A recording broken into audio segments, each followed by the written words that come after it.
Welcome. This is Godchild coming to you with another video. And before we get started, I would like to thank all my loyal supporters for coming back. To my new subscribers, I would like to say welcome. And before we get started, I would like to ask each and every one of you to like, comment, subscribe, and share this video.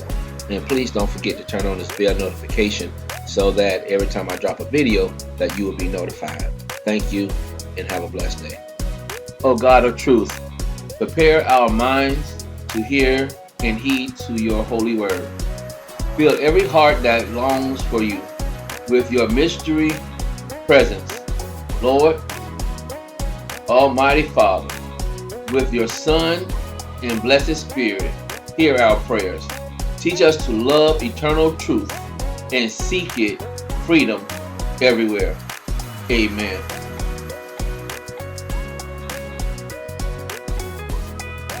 What makes the female psychology of love unique? How do women fall in love?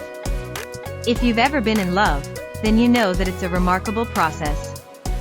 The science behind it is even more fascinating. Knowing what makes love happen is an interesting study in neuroscience, biochemistry, and psychology. And while there's much more going on here than science alone, understanding the underlying mechanics of love is incredibly interesting and useful for enhancing our social and romantic lives.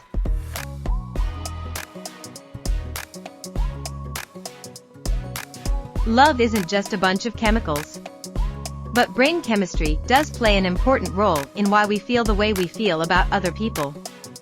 And when we feel good things, there's usually a lot of dopamine involved. Dopamine is the chemical the brain releases when people, women or men, experience any kind of pleasure, including love. Dopamine also increases the amount of testosterone the body produces. The increased testosterone is why people sweat when they're around someone they're in love with. It's also why people have a higher sex drive when love is new. When women fall in love, their bodies also produces norepinephrine and phenylethylamine. These increase focus while creating a sense of euphoria. That's why women often become focused on one man to the exclusion of other things when they're falling in love. It's why men and women feel extra alert waiting for a text message. It's why people have trouble sleeping or even thinking about anyone else.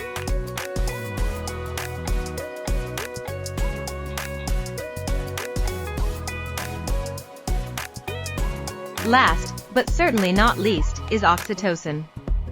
Oxytocin is released at various points, including during cuddling and sex. Women produce more of it than men. Men don't produce it during orgasm, instead we get a rush of dopamine. That is why we are less likely to fall in love with someone just because we had sex. Oxytocin breaks down emotional barriers, making people feel comfortable and getting them to drop their guard. Oxytocin is what creates that sense of attachment we feel to another person when we're falling in love. When they're not around, you're not producing as much, and so you want more. That's why we can sometimes feel addicted to the person we're dating.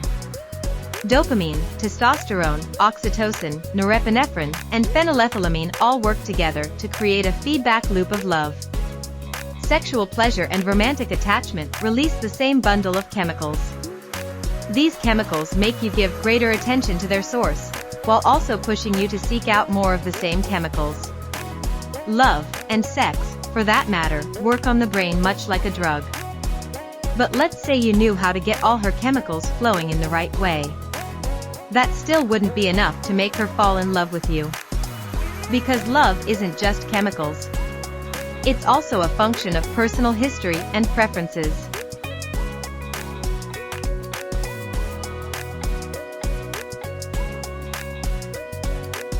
There's a big reason why you can't just use knowledge of brain chemistry to get a girl to fall in love with you.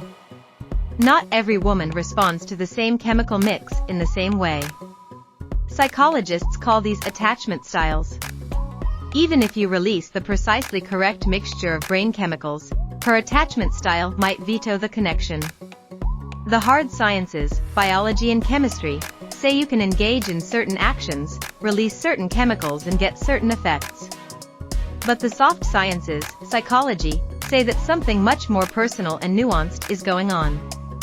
That is why it's crucial to pay attention for the hidden signs a woman is falling in love with you. You can't just take the actions that prompt the relevant chemical releases. You're probably aware of attachment styles, even if you didn't know they were called that. For example, have you hit it off with a girl only for her to disappear? Or have you had a casual fling that suddenly turns serious? Those are examples of two different attachment styles. The exact same actions, a couple of dates where the two of you hit it off, lead to two wildly different results, one runs and one clings. Welcome to the female psychology of love. There are 4 different attachment styles. One of these is completely toxic, 2 can be problematic and the 4th is just right. We might even react with one attachment style for one person and a different attachment style for another. But for the most part, an attachment style is just that. It's a reaction to whomever we find ourselves interested in. Once you understand the attraction styles, your past relationships will make more sense to you.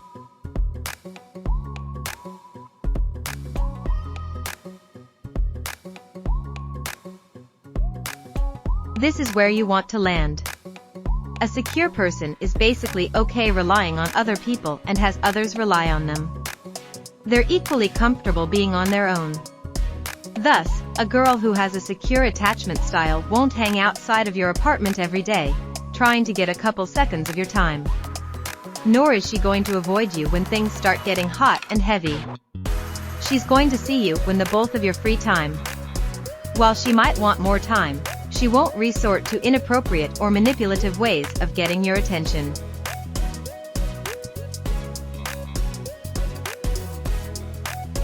Girls with an anxious attachment style tend to have lower self-esteem and be less secure in themselves.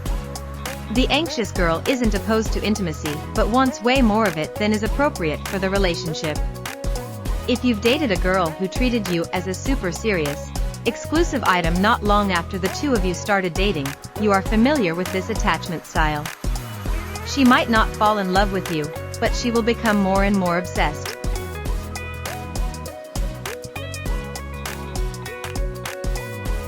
The dismissive girl doesn't want a relationship because she prefers being on her own. Thus, when she gets a sense of attachment or strong romantic attraction, her natural inclination is to pull away and retreat into her shell. She might have feelings for you, but she doesn't want to have feelings for you. So she does everything she can to shut those feelings out. This can also happen if a woman is in a relationship and meets a guy like you who she feels chemistry with. As soon as she detects those feelings, she'll shut you out to preserve the relationship she's in. You might be able to win her over. But your energy is probably better spent on someone who is more open to falling in love.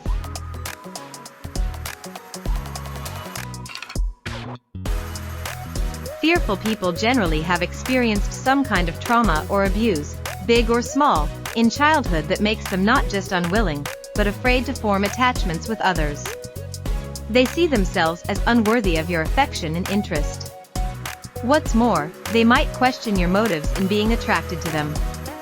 Fearful folks have to do the work on their own to become emotionally strong and healthy enough to be in relationships. You can't fix them, and you're not going to get anything but hurt in the process.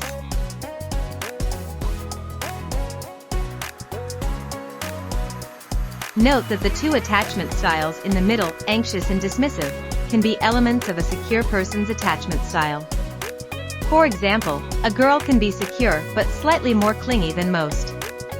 Or she might value her independence while being able to form attachments and relationships with others. The fearful attachment style is far more explicitly toxic. Why would you want someone to fall in love with you who wonders if you're tricking them or trying to take advantage of them? The first 3 can all fall in love with you, while the 4th will always keep you at arm's length. No matter how much a woman's chemistry might be telling her to fall in love with you, Her personality, expressed through her attachment style, might be too much to overcome. That is where psychology trumps chemicals.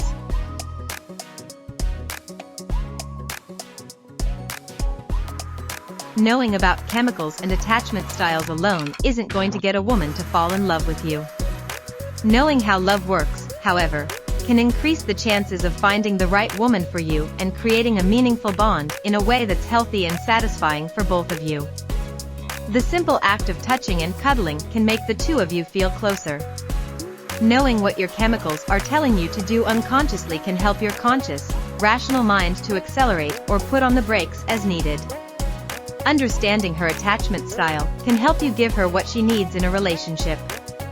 Or you can use it to decide to find someone else if your attachment styles don't match.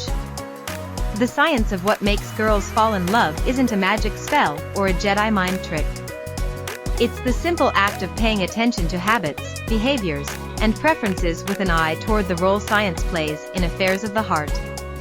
You can't hack into her brain and make her fall in love with you. But you can use your knowledge of how the brain works to nurture and deepen attraction that's already there. Given enough time and the right compatibility, that attraction can blossom into love, in all its strange, unique, exciting complexity.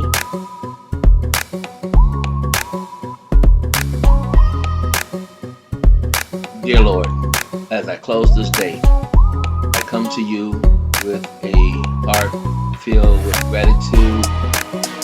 Thank you for your love and your provision throughout my life. Thank you for the blessing of family, friends, and health. Thank you for the beauty of the world around me.